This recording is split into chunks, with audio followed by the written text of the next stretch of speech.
I now call the October 2nd, 2025 Senior Citizens Advisory Board meeting to order. Has this meeting been properly noticed and posted in compliance with the Nevada Open Meeting Law? Yes, it has. Would the Deputy City Clerk call the roll, please? Chair O'Rear Cameron, Present. Vice Chair Graham, Present. Member Galati, Present. Member Mosdeen, Member Drum, Present. Member Lee, excused, Member Tilzer, Present. Member Young, excused. Thank you, Chair. You have a quorum. Thank you, Deputy City Clerk. Item number 3, public comment. Comment during this portion of the agenda must be limited to matters on the agenda for action. If you wish to be heard, come forward and give your name for the record. The amount of discussion, as well as the amount of time any single speaker is allowed, may be limited. Do we have any public comment? Seeing and hearing none. Item number 4, for possible action to approve the final minutes by reference of the regular meeting of September 4th, 2025. Do we have any amendments or a motion?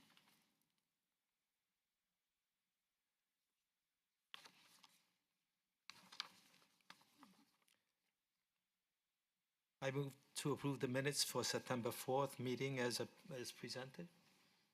Thank you. So we do have a motion for approval of the minutes for September 4th, 2025. All in favor?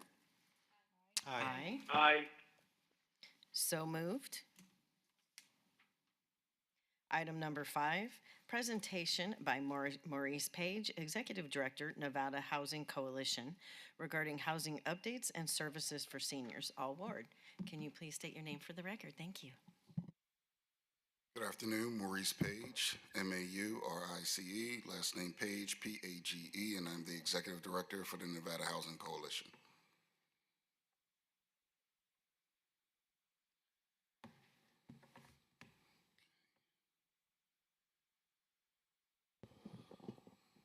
First and foremost, I'd like to say thank you very much for allowing me to present today. Today, I'll be giving an overview of this past 2025 legislative session towards the housing and what was accomplished and what things we can work towards moving forward through our great state. So a little bit of background information on the Nevada Housing Coalition. We are a 501c3 statewide member-based nonprofit. Our mission is to promote the development and preservation of affordable housing for all Nevadans through collaboration, education, and advocacy. We have been in existence 7 years, and we have provided a lot of advocacy and grassroots work around housing throughout the state of Nevada. We also work with a multitude of organizations and individuals throughout the state to further push the agenda around affordable housing and attainable housing. So before we jump into the legislative station, I want to kind of give you a breakdown of where we're at as a state. In 2022, working with the Nevada Grant Lab, we came across and did a study, and we were able to see that Nevada ranked in the bottom 20% in 5 of the 10 largest funding categories. So if you look at the screen, you'll have agriculture, education, you have health, non-Medicaid, income, social services, and you could do a toss-up between either energy, environment, natural resources, and transportation. Looking at those, and of course, we have moved the needle a little bit in some of these areas, and we will be updating our numbers and redoing a study over the next couple of years. But as you can see, during that time frame, we were one of the least funded states across the country, and we still are. So as you can see, we receive approximately $800 less per person than the national average. And then Nevada receives amongst the least federal grant funding despite having some of the highest needs, particularly around housing. So the National Low-Income Housing Coalition, which is based out in Washington, D.C., gives out where we're at as far as affordable housing annually. This report was brought to us in March of earlier this year. And what you'll see at the top under the Nevada State Data Review is that 93%, or 93,574, 19% of renters are extremely low income here in the state of Nevada. The average income for a four-person extremely low-income household is $30,000. We are short 77,928 rental homes throughout the state. In Southern Nevada alone, we are at 66,000. So out of the 77, Southern Nevada, we are at 67,000 as a shortage. The annual income or household income needed to afford a two-bedroom rental home is 64,000. And then finally, 86% of extremely low income renters households are severe cost burden. So what that means is in our state, the average income is roughly about anywhere between $68,000 and $74,000. That's the state average. Minimum wage is at $12.50. So it would take somebody, an individual, just to afford a one bedroom almost, working three jobs, $32 an hour, just to be able to live comfortably. That's an issue. Also, when you look at this, when you look at our extreme low income renters, you also have to factor in not only our minimum wage employees, but then our seniors, right, who are retiring, phasing out of the workforce. They're now maybe solely relying on Social Security, or maybe even if they are on SSDI, those are only making below $28,000 a year. So for them, housing has become a severe issue and a severe concern, and we have seen our homeless numbers on top of that increase over the last 2 years.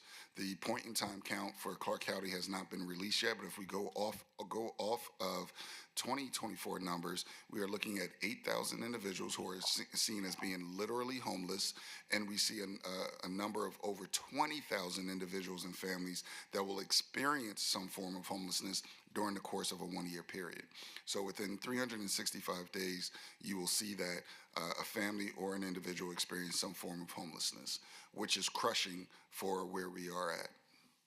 Now, even with all that being said, right, I don't want to be doom and gloom with where we are and give you all these bad numbers. The reality of it is, for the last 75 plus years, we have been one of the fastest growing cities across the country.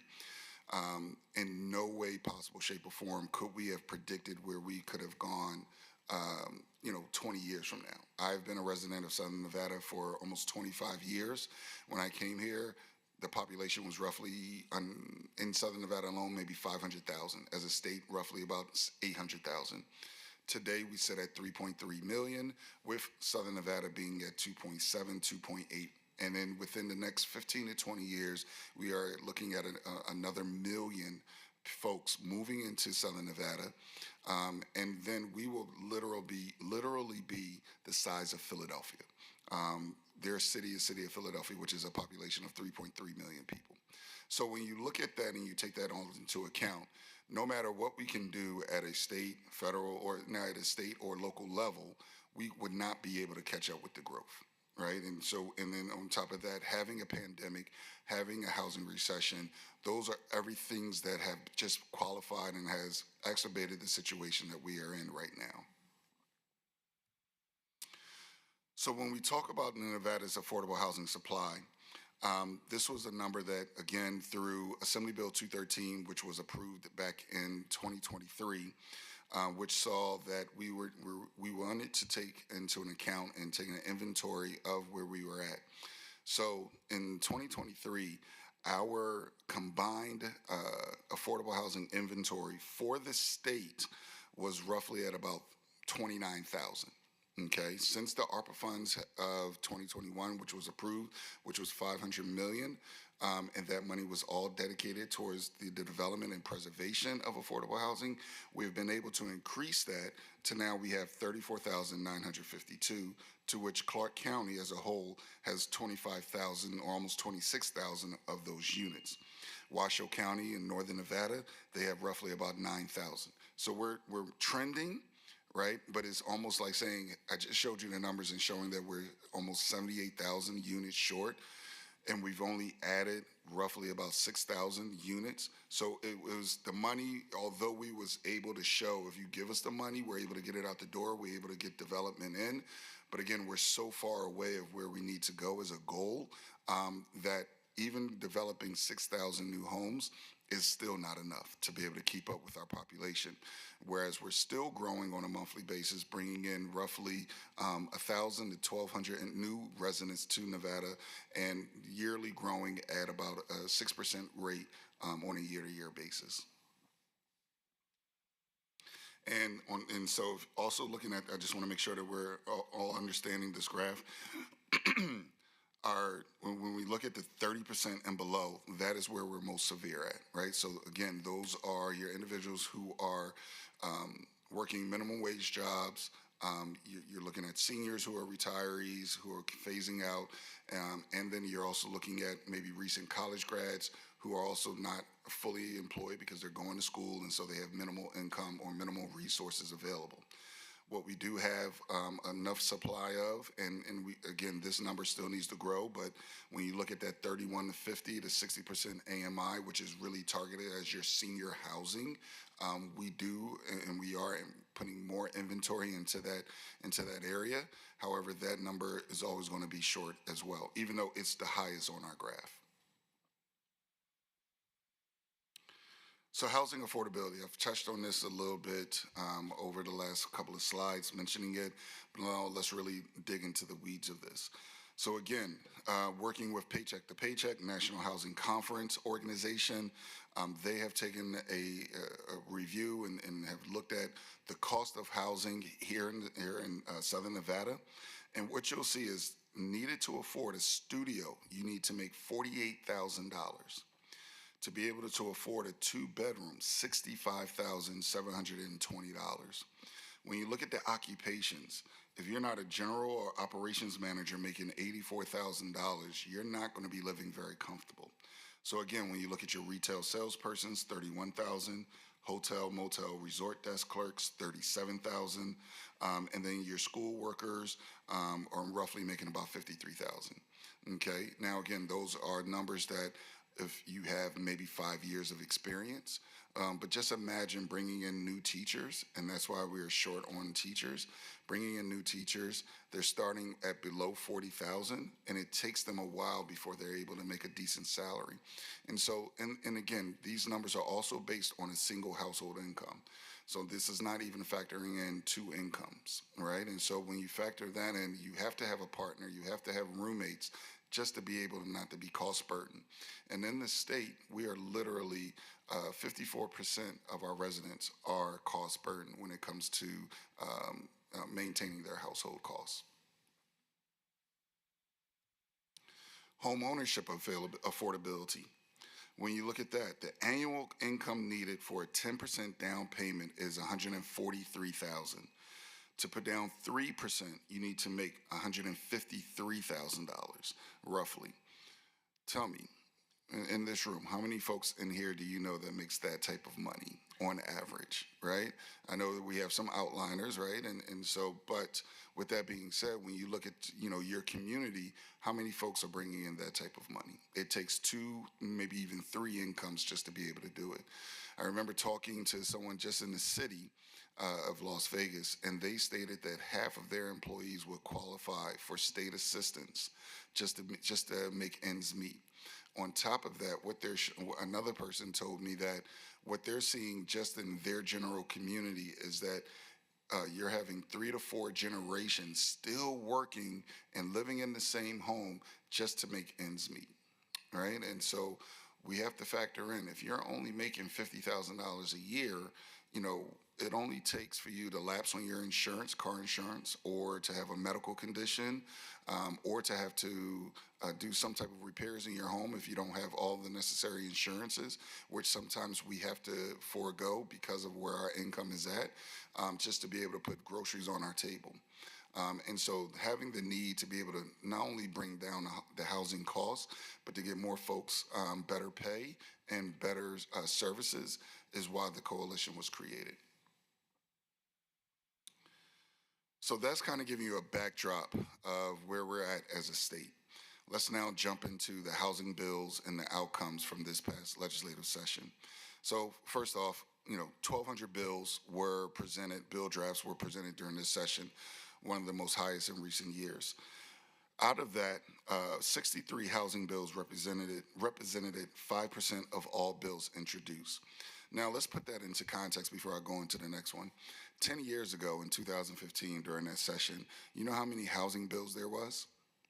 3.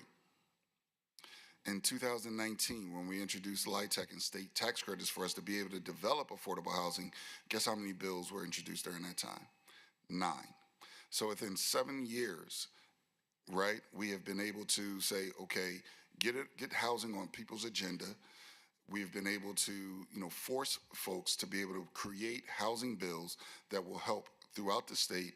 And now we're starting to see that, hey, this is a priority. Housing is a priority. It is on the governor's radar.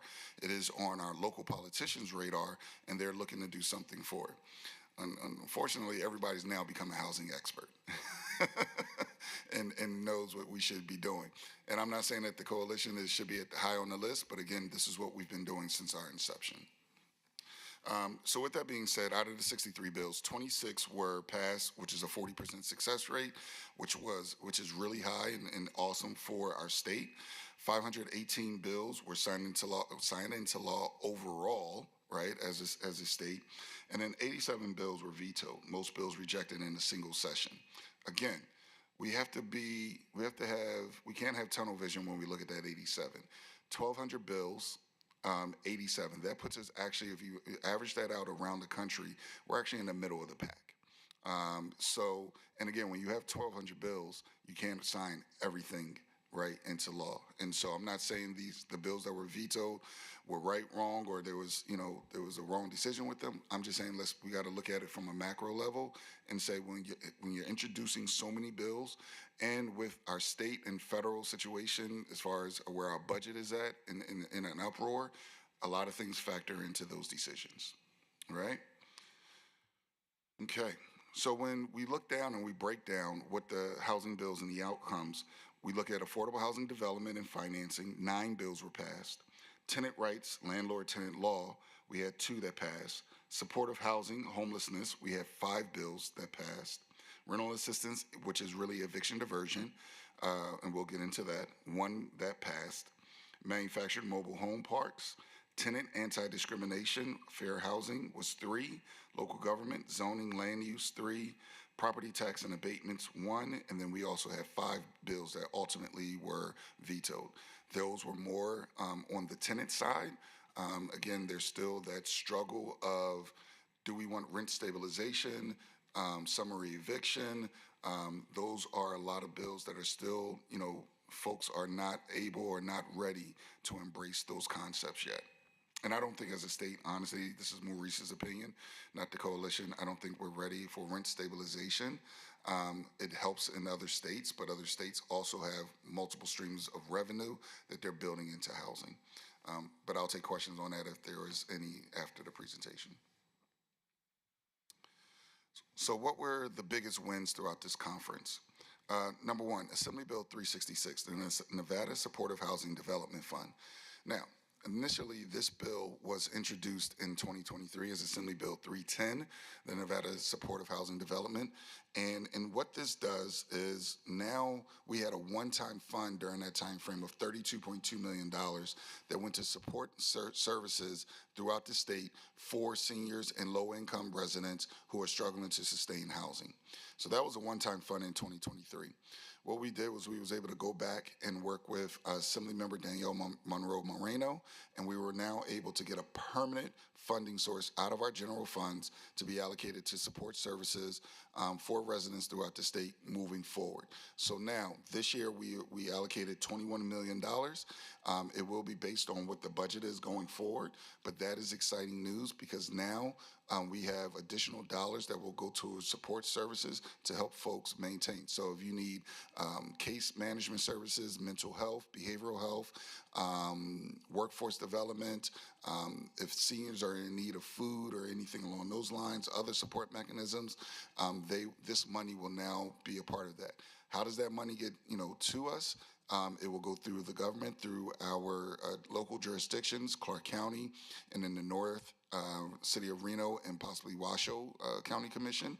And then our organizations will apply for those monies through our RFP. And once, if they are awarded, then those monies will go out. Now, 20 million is not a lot, but it is a great start.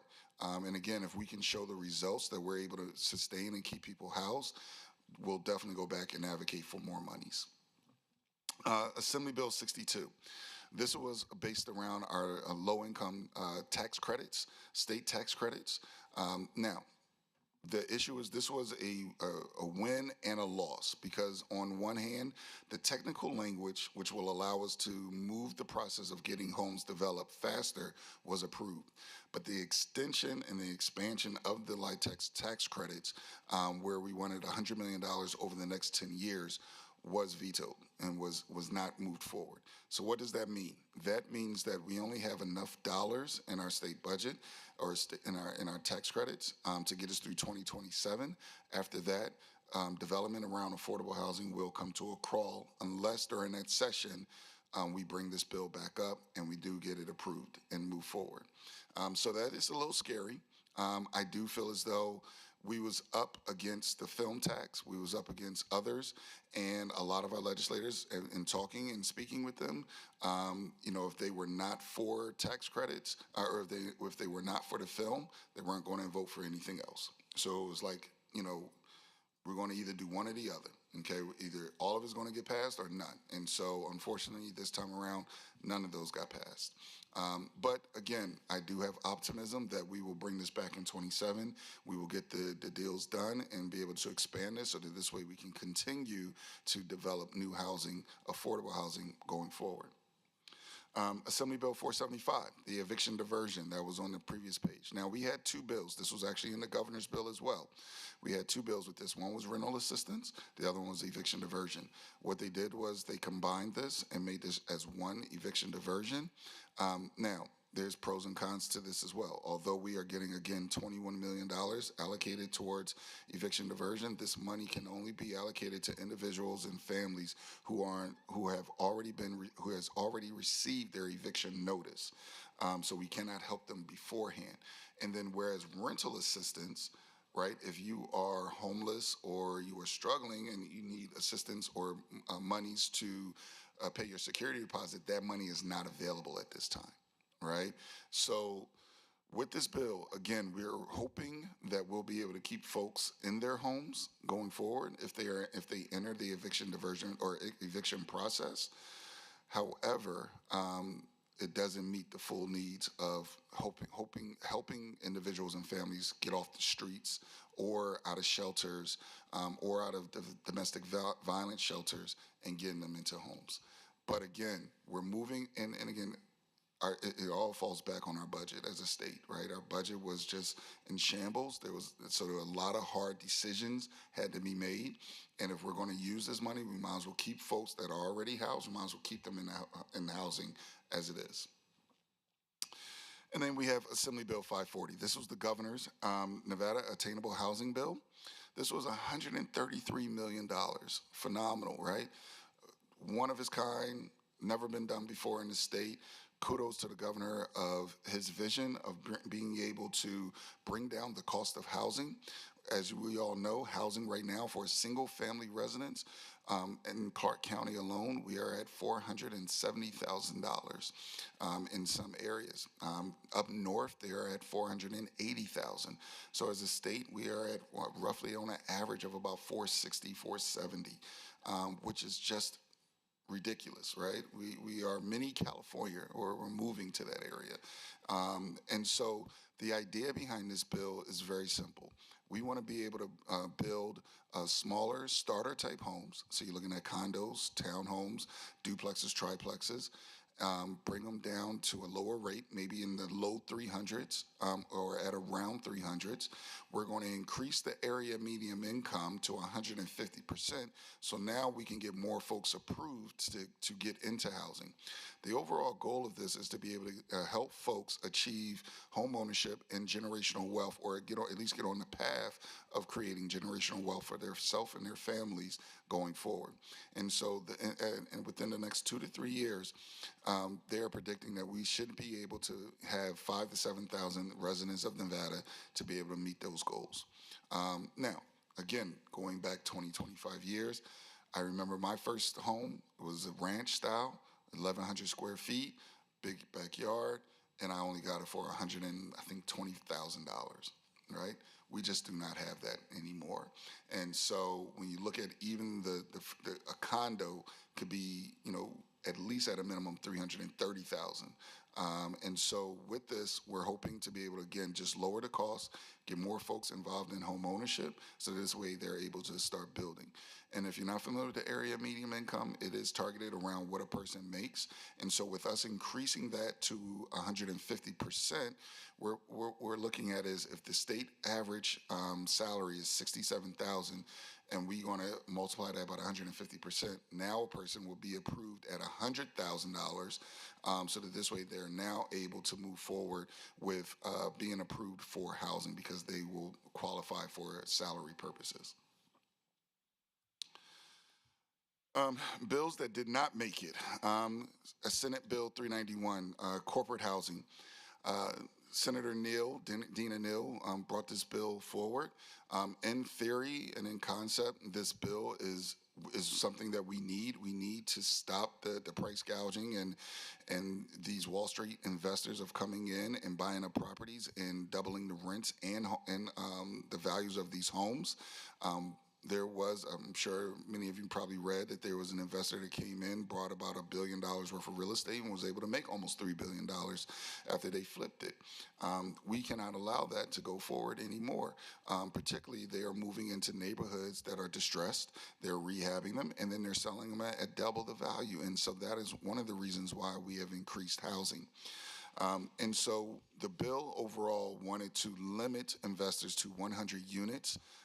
But however, the issue is, number one, they can create multiple LLCs because they have multiple revenue sources. So we cannot keep track of how many LLCs and how many homes they're buying. So that's going to cause an issue. And then also, we have some of our leaders who know and think of this as a necessary evil in regards to having investors come in and purchase properties. Reason being, and I understand the theory behind it, they're helping our economy overall, right? They're putting more money into the economy. However, when you're buying up and you're putting them in distressed neighborhoods or in low value neighborhoods, it is just killing everybody else and pushing other folks to other areas. And so we need to seek a balance going forward. We're looking, hopefully we'll be working with Senator Neal in 2027 to bring this back and hopefully fine tune the language so that this way we can find a resolution with that. The federal land housing development bill, of course, we have multiple land bills out in the open through our federal delegation. Senator Cortez Masto has hers, and this bill is based around that. You have Congressman Amedee up north, and you have Senator Jackie Rosen, who all have different versions of how they would like to see land operated going forward. And so, again, I think with just the confusion and our federal delegation not being on the same page, it was not wise for us to move forward with that, or our committees found that it was not wise for them to move forward. The mortgage rate interest buy-down pilot program, that is actually, again, a win.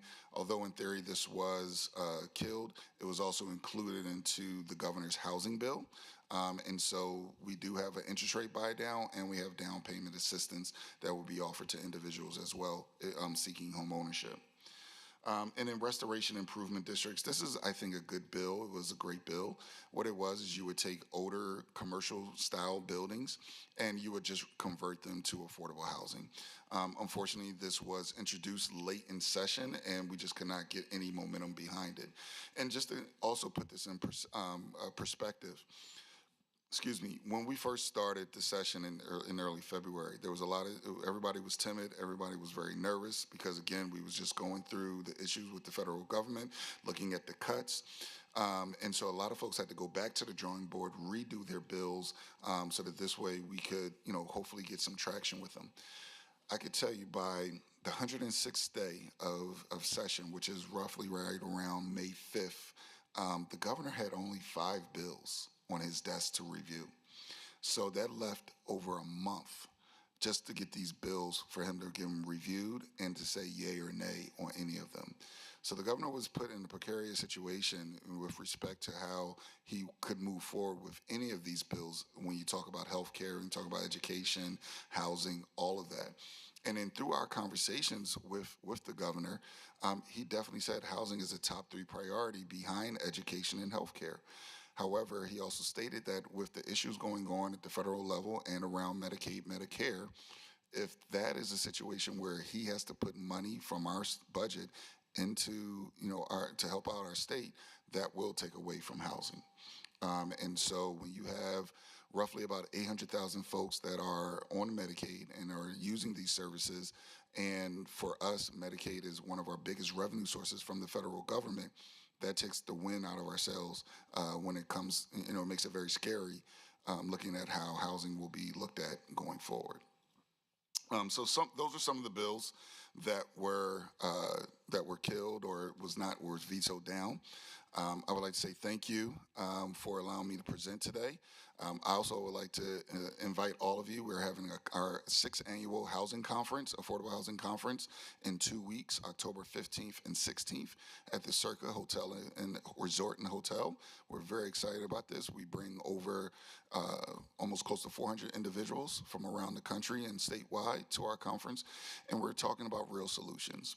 And so if you have the time and the availability, you can reach out, go to our website, nvhousingcoalition.org, for more information to get signed up. And thank you again for allowing me to speak today. Thank you. Does anyone have any questions? I'm assuming Yes, Peter yes. Galati. Ward 2. You had some interesting points there. I was just wondering that all seems to be contingent on 2 factors. And one is, of course, is the land, available land. And it seems that if we don't get additional federal lands, we cannot build. And you're competing with a land that the value keeps on going up and it's expensive.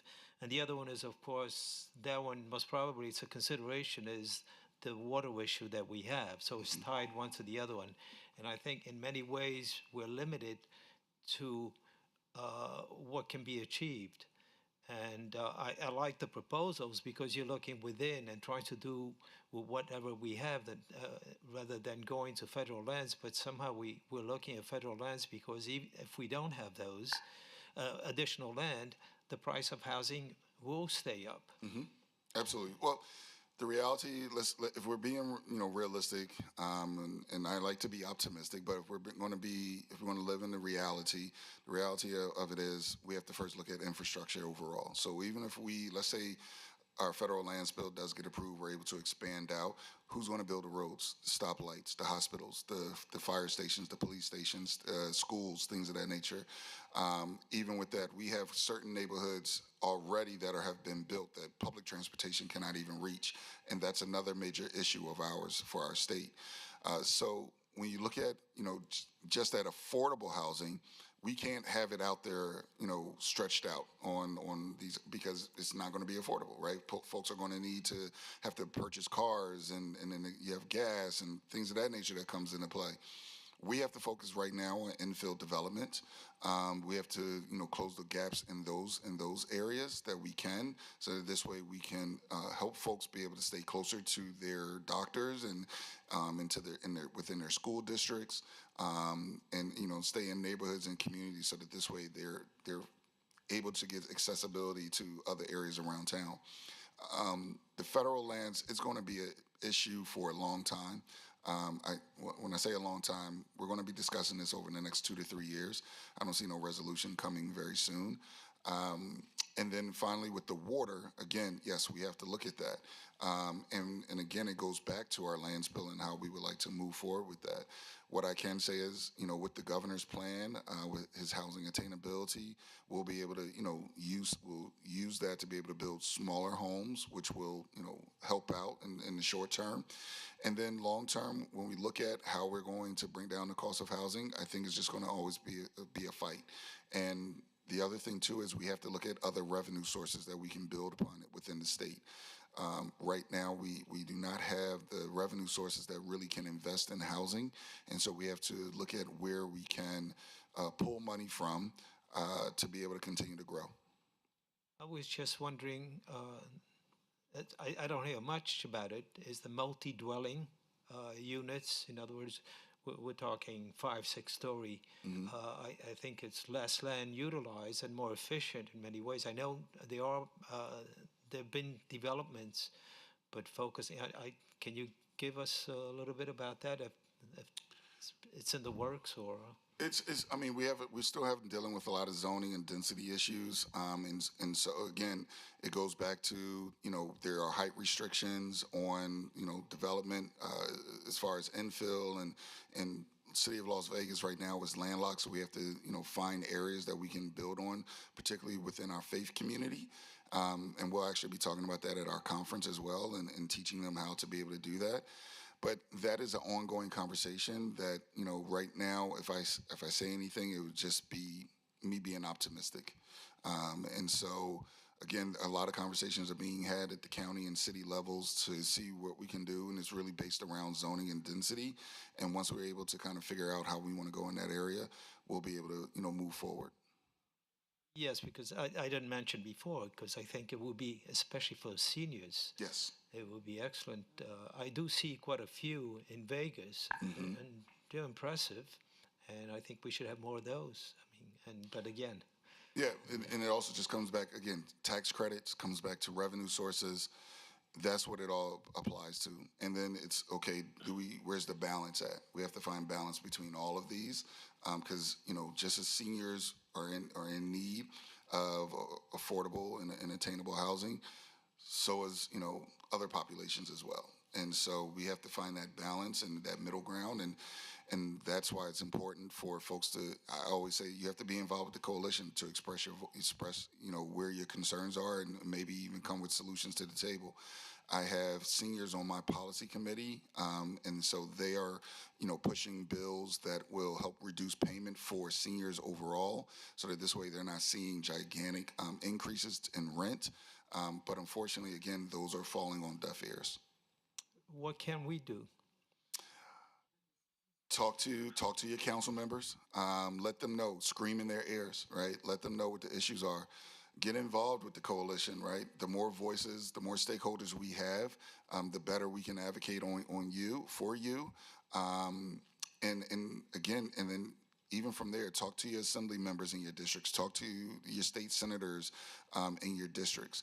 Those are the ones that also they're going up there for 120 days and they're supposed to be fighting for you. But they don't know how to fight. They're only going to come up with their own ideas if you're not telling them what they really should be doing. Chair O'Rear Cameron, on that note, when you and I were up there for Older Americans Day, I was very disappointed on how few people I saw from our area up there. And we need seniors represented up there. So be thinking about that, board, so we can figure out a solution for the next session in our communities, and also Gregory and Olga, because it was noted to me by quite a few legislators that it would be nice if we could get more of that representation there. Obviously, there's local representation, with it being Reno being so close, and Carson. And one of the things to kind of piggyback, the senior population is growing, and we have been in the top states for, being a retirement. And I personally, being an advocate, do not want to see that change. I think that has been a beautiful thing, and I think that this area is good for seniors. We have seniors of all different types. I was in one of the 5-star communities yesterday, and we have those seniors who are aging out very well, but they too need to be served, Correct. in other areas. Obviously, not with housing. So I agree with you on the balance. And I also would like to take the opportunity to say, get involved. I think if we can all get that out there, because the more I dive into the housing coalition, the more I realize it's the best resource for all of us when we get all the housing questions. I mean, Maurice and his team do such a fantastic job. You can see by the slides. Many of our questions are answered there. We saw that the seniors are 29% right behind the labor force. It shows you just how much seniors are a priority, but also our labor force. Absolutely. And when he says balance, I think that all of us understanding that, and I think if we can have a direct line with the Housing Coalition more, maybe have you come and speak again in a couple of months to any new things so that we can stay on top of it. I also had an experience like you were talking about. I bought my home, my first home when I came here 27 years ago, $279,000 for an acre, 2,700 square feet. Insane. Yes. Insane. And I don't really like saying this publicly, but I think it needs to be noted that when I lost my home and I was doing mortgage processing at the time, so I knew all of it, we did not have the proper laws in place to help protect. And it turns out that the company, that I'm paying my mortgage to, they actually had an LLC and were able to get my house. And then I found out they were getting a lot of them. And in front of our judges, I did all the homework myself, everything else before I hired an attorney. And the judge was so disappointed because there was nothing he could do. So it's very important when we have a speaker like this to make sure that we're asking the questions, being involved, because it's not just surface level, gee, we need housing. Right. And thank you Absolutely. for bringing up the transportation aspect because that's part of the balance as well. It is. So I love how thorough this was. I don't really have any questions per se. I just wanted to reiterate some of the things that I see that we deal with all the time. But I would like to say, what do you think are best practices? You as Maurice, I know the coalition has it for our next bill drafts and our next session so that we can start getting prepared now. Yeah, so I'm already in doing the research, and our policy committee has already met roughly about 3 times, and so we've outlined 4 areas. Number 1, development, of course. Preservation is number 2. So we want new homes. We want to preserve the homes that we currently have that's considered affordable. What we're also recognizing is that over the next couple of years, we'll probably lose roughly 2,000 units just because the tax credits have expired. Tax credits normally last about 30 years. And so we're in an area and in a time where even though we'll probably gain 3,000 more new units, we'll be offset by another 2,000. So that'll be only a net gain of 1,000. So we want to look for funding to be able to keep those homes as affordability. We're also looking at revenue, right? And so again, I kept saying it earlier, we have to find revenue sources. We have to look to see how we can pull back from, maybe modified business tax or sales tax or property taxes, things of that nature. And some of these folks may not like because again, it goes back to folks move here because our property taxes are very good. Me being a homeowner, I really wouldn't want to see them change, but in the industry that I work in, there has to be some changes and some modifications with that. So we're looking for revenue sources. Okay, this money will go towards helping us build housing, and helping us, preserve our current housing, and then lastly, housing stabilization. So again, looking for more and additional resources for our community members so that this way they can maintain their housing.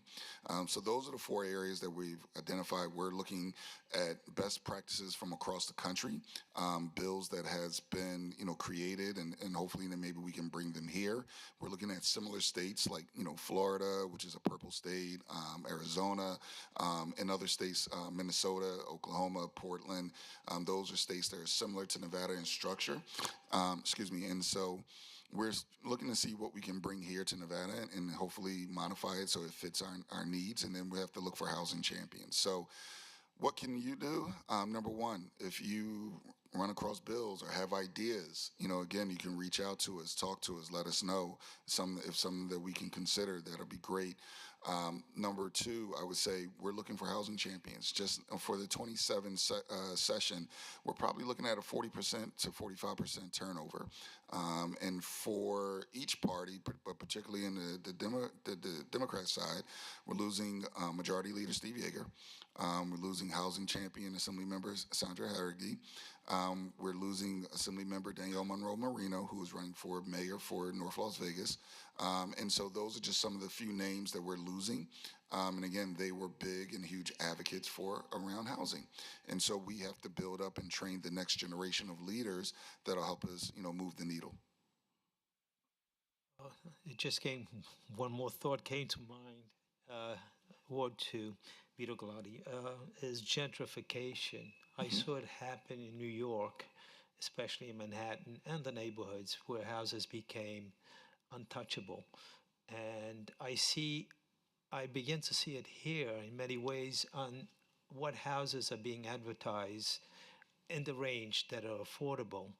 And I have a feeling that those are being eyed to improve the neighborhood, if you want to call that. But in the process, you're going to take over the neighborhood. Oh, And it without a doubt. becomes expensive. No, absolutely. And so those are your investors. Those are your corporate investors.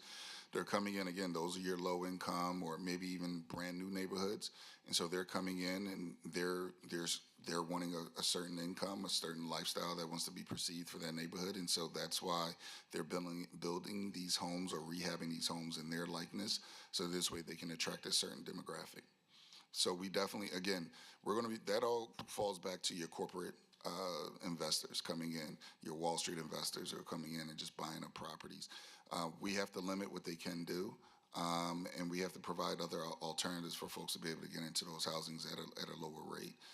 Again, even though there has been a 7% or 10% drop in rental costs, where folks are still paying anywhere between $15 to $16.50 a month for a 1 to 2 bedroom, which is really unreasonable. So we're looking at that. We're trying to examine that and see where we can take it. Jennifer Drum, Ward 3. Is there much by way of transitional housing? So going from homeless on the street to actually having a temporary roof over your head to get you into potential full-time housing? Is there much? Because I'm downtown, so we have a lot of homeless, and there's one particular senior. She sleeps on the street. I'm up and out with my morning, and I see Elizabeth every day, and it breaks my heart. She shouldn't be out there. Yeah, so you have Campus for Hope, the new project. They are right now under construction, under development. They'll be bringing 900 beds, so that'll be another avenue. I know that there's going to be some of the resources will probably be cut, but the city and the county do have funds, and what they're looking to do is transition back to transitional housing. We have employed as a county or as a state housing first programs where we would literally take them and put them in direct housing with case management and all support services. However, with the reductions at HUD from a federal level and with the federal government changing how they perceive, how they would like the homelessness to be worked, they're going back to providing transitional housing before folks are able to go to permanent housing. And so that's we're going to look at, Campus for Hope is going to be the leg that we lean on to see how that program works. And if it does, then we'll probably invest in more transitional housing. Caroline Mosdeen, Ward 6. Thank you for such a comprehensive presentation. Exceptional. Have actually answered pretty much most of our questions. But I do follow up on Vito when we were talking about federal land, and you brought up some points that I hadn't even thought about. But I believe that there's some BLM land that is almost landlocked right nearby. Are you working to find out a way that we could maybe gain control of that? Because of the transportation and the other things that you brought up, that might be more reasonable than going way out. Yeah, again, it's a conversation that we're continually having. Again, when you just look at City of Las Vegas, who is initially just landlocked. The only land that we do have is maybe infill and in our faith-based communities, the churches who have a ton of land. We can build on those. And to directly answer the question with BLM, it would probably take us 2.5, 3 years before we could even probably transition it back to land for us to be able to develop. And so that's part of and that's under Senator Cortez Masto's federal land policy or guide that she is bringing forward. But again, with where our federal government is at, and again, it's leaning more Republican, we're not getting any traction with her bill. And she covers the Southern Nevada area with hers, and so whereas Congressman Amodei covers Northern Nevada and the rurals, and Senator Rosen, they're in their own little fight, so to speak, as to which lands bill would be more effective for Northern Nevada, and Senator Cortez Masto is trying to fight for us. I see that. And so perhaps maybe more of us can be in touch with her as well. Absolutely. That kind of support for her. The other question I have is, how closely do you work with the city in terms of zoning? And the reason I bring that up is there's a company here, a commercial company called Boxable, building tiny homes. And I was over there, and basically they don't sell here. They're all over the country, and why do we not have? We have, I think, one location downtown, but why do we not have tiny homes available? I think we need 1,400 square feet here in most cases, and I think they were talking between 500 and 1,000 square feet. Yeah, I think the concept of tiny homes, manufactured homes, just has not caught up. And again, with us needing bigger homes, more multifamily, I think folks, and again, we're led by our business community and not so much our social service community. And so they're dictating where things should go. And so Boxable was looking to get approval or get it written to legislation for them to be able to build and sell here in Nevada. I forget where their bill ended up. I know it did not pass, so I don't know if it was killed or if it was just voted down. But I do know that, and I'm very familiar with Boxable, and I love their concept. I believe that it could be great for our homes. I mean, you're talking ADUs, accessory dwelling units, where you could put them, and somebody's literally in their backyard, 350, and it could be a great place for like a college student or, certain folks or whatever. But I think it's an ongoing conversation. I think we have to catch up. And again, we have to look for additional resources to be able to help them build out. But yes, they are contracted. So they are contracted with UNLV. They are contracted with Catholic Charities. And so they're looking to expand as much as they can. And they're doing some things up north as well. Right. And I was also, I guess years ago, was involved with one area for veterans, and container housing. It has a tremendous potential for single use. And I was wondering about the land that's up by the Veterans Hospital. Talk about not needing to go too far for the care that you need. Has that been considered or thought about anymore? So what I believe is North Las Vegas, they have already deemed that area where new homes will be built, single-family residences. If I am correct, and please don't quote me on this, I believe that they wrote into their 5-year plan that they're going to look to build 10,000 new homes, and the majority of them will be single-family. So I don't think the manufactured or tiny homes will be in those areas. Yeah, it's kind of a shame for our veterans.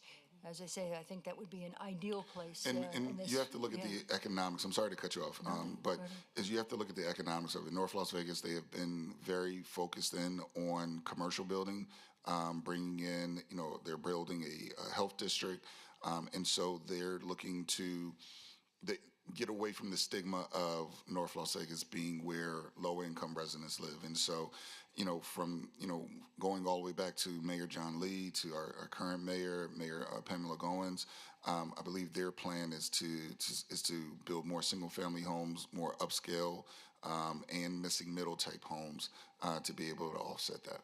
Yeah, and you can see that by the prices alone. Absolutely. It's like Las Vegas was. Yes. Absolutely. Thank you. Absolutely. Sorry, really quick. I know No we're worries. on time. Nicole Graham, Ward 1. One of your beginning slides, you said Nevada was one of the least funded. Why is Yes. that, do you think? What does it contribute? Again, we didn't have the population, right? And so, you know, if you going back, who would have thought that we would have grew so much over the last 20 years? You know, and so, you know, Nevada was always focused in on your gaming and mining. There was no reason to be able to, you know, invest in education or into housing at that point. And so, even when you look at, you know, vouchers, right? We only get 12,500 vouchers, Section 8 vouchers a year, whereas the city of like Chicago, they get 43,000, don't even get using them all, and we cannot take any of them because again, that would just destroy, you know, their economy as well. And so, from a Western perspective, when you look at Idaho, Nevada, Utah, we are all underfunded when it comes to Section 8 vouchers. And the investment, which was, you know, created back in 1978 as to how many vouchers a state should get, that has not been looked at since then. And so the I would say the way they tried to say, hey, instead of we giving you 12 or an extra 10,000 vouchers, they said, here's $500 million, build some more housing, right? And so, you know, that's where the dilemma comes in. We were so fast in where our growth is and where we came from. You know, and even if you look at our housing recession of 08, 09, once we came out of that, and we started to see the population started to grow, we could not keep up with it, and we did not even address it until late 2000, until 19, right before the pandemic hit.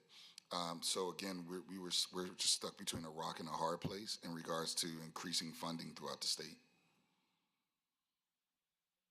Absolutely. Thank you so much for spending this much time with us. I know you Absolutely. have a lot on your plate, especially with the conference coming up. And I know that the top priority here that we always talk about in every call it seems that we get is housing. And that along with transportation and healthcare. So we greatly appreciate you taking the time. Absolutely. And if you could state for the record your contact information for anyone who may see this on our YouTube channel later, and also for the board, I would greatly appreciate it. Yes, so Nevada Housing Coalition, our website is nvhousingcoalition, COALITION.org. You can go there. All of our information, contact information is on the website. I will give out my work cell, which is 725-310-2689.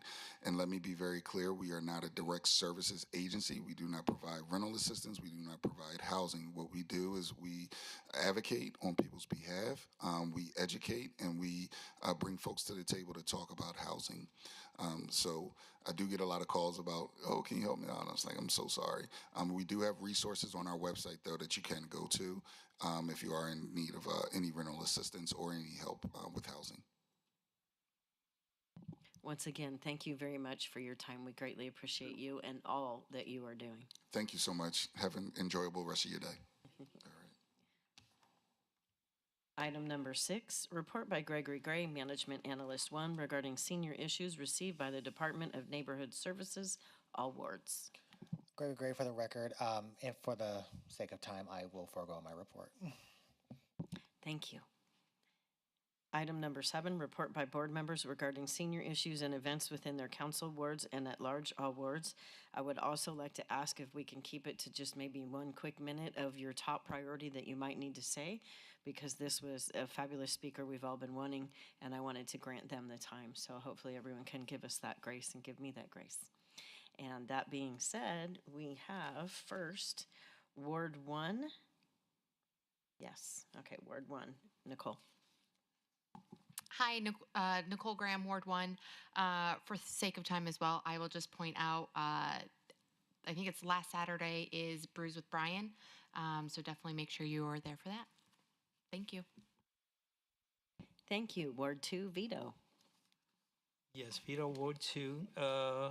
I attended the monthly meeting at the Breakfast Buzz, and the Councilwoman Kara Kelly, the newly appointed interim representative for the ward, was present to hear directly from constituents about neighborhood priorities. She took the opportunity to engage with residents and address community concerns. And additionally, we were fortunate to have the state Senator Marilyn Dondero Loop representing our District 8. And at least we got to talk to her.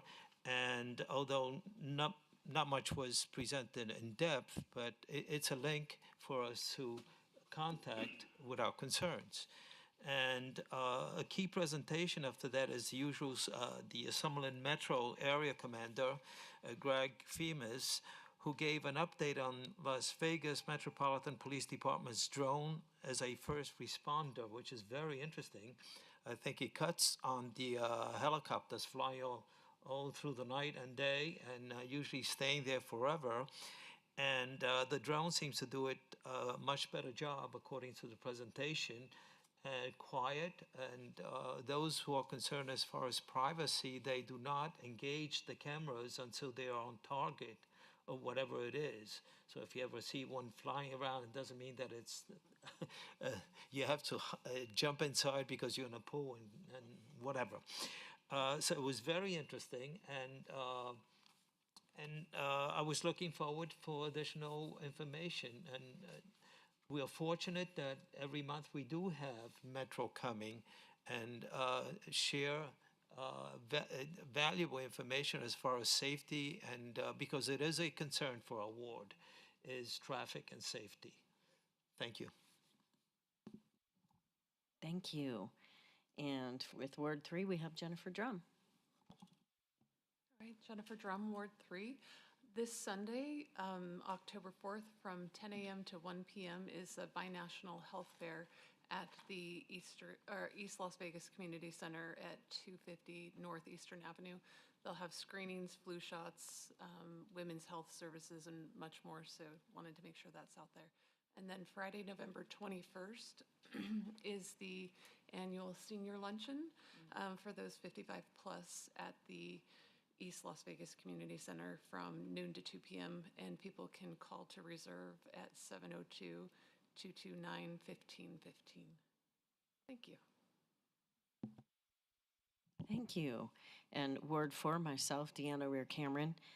Just quickly, the Nextdoor app, Neighborhood Services, I continually find seniors in need, and I see a lot of people who are assisting, and then I also see people who probably should not be assisting. So it would be great if you are wanting to learn more about the things that are going on in your wards, just sign up for your area and you'll get plenty, trust me. And then for any of the events going on, just please make sure that you are receiving our Ward 4 newsletter so that you will have the most up to date. And that's it for me for the sake of time. And now we have Ward 4, David Tilzer. Thank you very much, David Tilzer, Ward 4. First of all, I'd like to thank Mr. Page, the Executive Director. It was an excellent, excellent speech. He answered every question before it was even asked.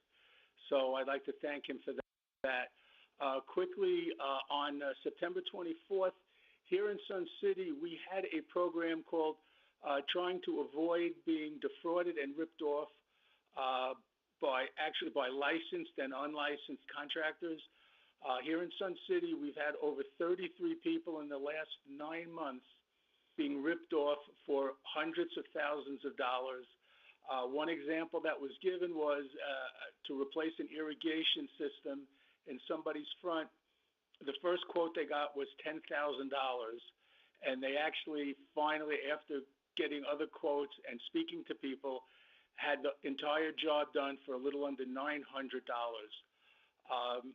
Our crime prevention specialist, Randy Kolonsky, was there. I spoke with him afterwards, and he says it's probably even more than 33 because a lot of people feel so embarrassed that they fell into this that they don't even report it.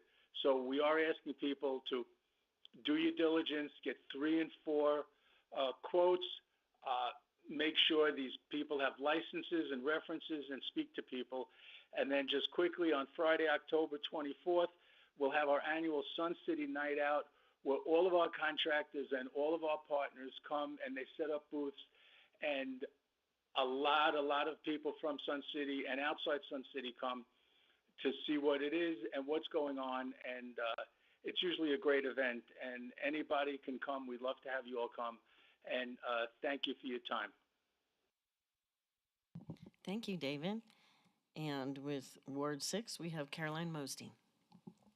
Thank you, Deanne. Caroline Mosdine, Ward 6. For the sake of time, I'm just going to mention two things. One is kind of a follow-up on Deanne.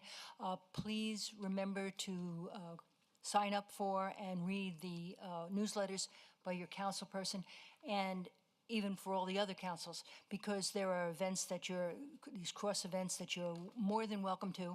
And the only other thing, just for the sake of time here again, I just would like to remind people that the Hispanic Heritage Month still has a number of available dates for activities and things of that sort. So please take a look at the city site for the flyer on 2025 Hispanic Heritage Month. Thank you. Thank you. Item number 8, discussion regarding next steps and future meeting topics of the Senior Citizens Advisory Board, all wards. This is an ongoing agenda item, and I know today checkboxed one of them, our biggest one, and we've been continuing to do so, but we do have our lists, our running list, so unless somebody has something else. We're getting down that list, slowly but surely. Item number 9, citizens' participation.